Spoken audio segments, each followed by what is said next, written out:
Hey, welcome back to the channel. Subscribe to the channel. Make sure you like this video.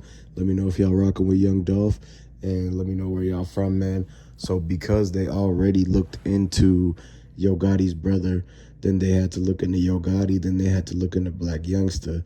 And so this is why the reason why they was already like hiding out before all this entire year is because the fact that they was coming. And so they already knew that they was going to get that one dude, Lotto Cash's dad, because him and Big Jook seen in pictures all over the internet together. Like, they actually are best friends, and like literally they hang out, they call each other and stuff, and they do certain things together where they don't want nobody, because you know Yo Gotti is who they working for.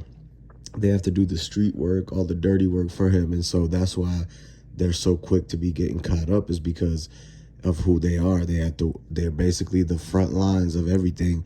So when you really look at it, it's like, why is it that these two guys who's like damn near 50 years old, because they're, you know, you got to think about it, Lotto Cash's dad, like he's her dad, so he's way older than her.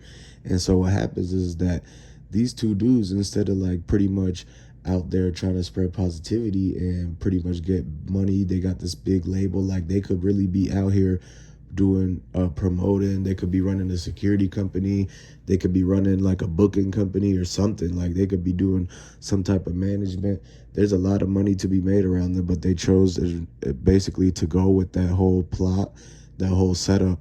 And you know, condolences still go out to Young Dolph, because a lot of the Young Dolph fans and you guys know that there was always beef between CMG and PRE ever since the beginning. And so when you look at it, like Yo Gotti's brother is pretty much part of CMG, and so that's why there's a CMG connection. Don't think that Yo Gotti didn't talk to his brother about this type of situation beforehand. Like, they already knew what they were getting themselves into. And so when everything played out at that cookie shop, that when Dolph got into Memphis that whole week, and everything was already a go. And so even people came, like the fact that Shondell went with Straight Drop all the way down from Dallas. Like, he came from Dallas, and he probably showed up with Lotto Cash Desto's dad, because they all from Texas basically.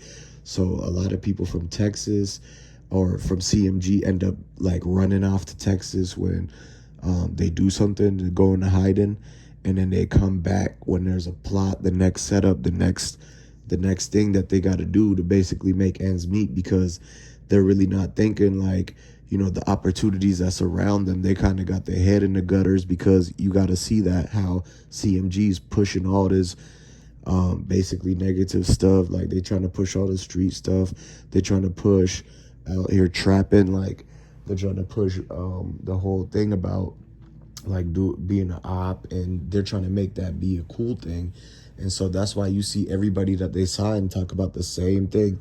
They never have the money getting due. They always got the street dues. So when you got that kind of chance, it's like, man, so the people around them that's hearing all that and that's part of tied to CMG, that's why they all acting bad, and they all do all these things and get caught. And it's never like they don't have a super genius in there or nothing like that that's gonna get away with anything like that. So, because you got to understand that most people, they think that they could get away with things, but no, that's not how it goes. It's always like you have to be basically 10 steps ahead of everything. So that's why they end up getting caught. They tell on each other. They print show up. It's all sloppy, because at the end of the day, none of these people are James Bond. So whatever they did to Dolph, whatever they did with the setup, whatever they plotted, whatever they try to plan and get all these people together and get all these connections and send a hit or whatever, like, they not James Bond, so they didn't get away with it basically. And that's why everybody caught on and knew that it was definitely somebody from CMG, because the last time something happened to Dolph, Blac Youngsta was the one who did the 100 shots, and he actually got like he turned himself into it for that, because of the fact that they had already been wanting to interrogate him. But ultimately Dolph didn't press charges. And so, but then on another day, you will see how Yo Gotti and them was trying to get, they was trying to have Dolph catch a case and stuff like that. It's facts, because Dolph came out in an entire video that he posted where you could go and find this, where he talking about how he just got a call when he got back in town saying that CMG or Gotti and them was trying to get a case caught on him. And so if you guys look at it, man, it's been a feud for a very long time, and that these two sides have been going back and forth, back and forth. So it's not surprising how they could be caught up, because I've been saying for an entire year now, for like 10 months and 45 days, that basically that this whole thing is clear and that they need to show exactly what happened. Because if you really look at it, Moneybagg Yo's Bentley was right there in front of the Makitas, and it could have possibly had pinged it from his Bluetooth to say that his phone was there. And when you look at that fact that Dolph had two phones and they only got one of them, so somebody got the other one, because there was people saying that they were finding all sorts of things in the bushes. They were finding items that they never thought that they would see, and some of that could have been anybody's, right? Like, you don't even know if they had took stuff off of Dolph's wrist. Like, they could have took one of his watches before they showed up to try to give him help. They could have took his wallet. They could have took anything, including one of his phones that has passwords, all this kind of other stuff, like where it's got access to the whole label. And so that's one thing too. And you got to really look at how Daddy-O's the CEO and everything like that, how like all that's playing. They ain't really said nothing. There's no message, like, and basically we don't know what they're gonna do with the bread that Dolph was supposed to be given to the family, and everything like that is still in question, because we still got no answers. Because at first they told Ja it was known new leads, then magically they popped up with that picture. So who's in that Bentley? It's Moneybagg Yo's Bentley. We already know that because he gave that to his girlfriend, and his girlfriend posted that on Instagram when she got it, and she still had that video up. And it's a subscriber who literally lives like right in that area that knows that Bentley's always around. So they're like, yeah, actually they seen that Bentley. They know that Bentley is still parked in the driveway. And so they had to hide it, because he's like, wait, that's the Bentley that they be parking in the driveway. So they had to go and hide that. In Atlanta, they took it to the chop shop and they paid to get it all taken apart and parted out. And they shipped it literally all across the world, like parts, car parts and stuff.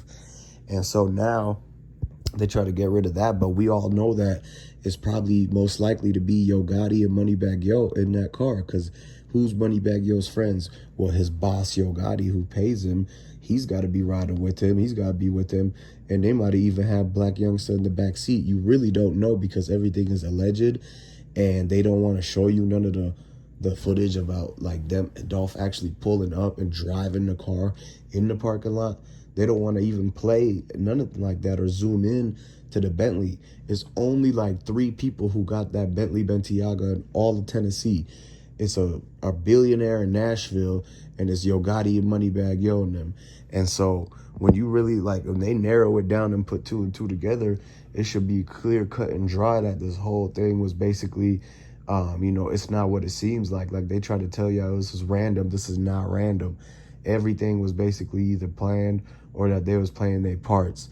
And so what you guys got to understand is that even the people who showed up first to record, like one of them ladies ended up going missing, I'm pretty sure, because she had a boyfriend that was up in that laundromat too and knows 901 Trigger Trade. So what you guys got to understand is that this is a whole like revolving door, like a year later, and there's a lot more details that's coming now, because Big Jook told, and so did Lotto Cash Desto. And y'all know who Bankroll Freddy is, right?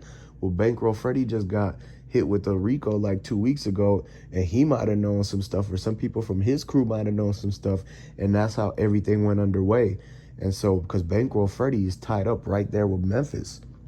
And so it's probably people who he got caught up with who probably knew what was going on with the whole situation with Dolph, and they could have even pointed direction to which way that Lotto Cash Desto or anything like that. But that's all alleged, though, because nobody actually really knows.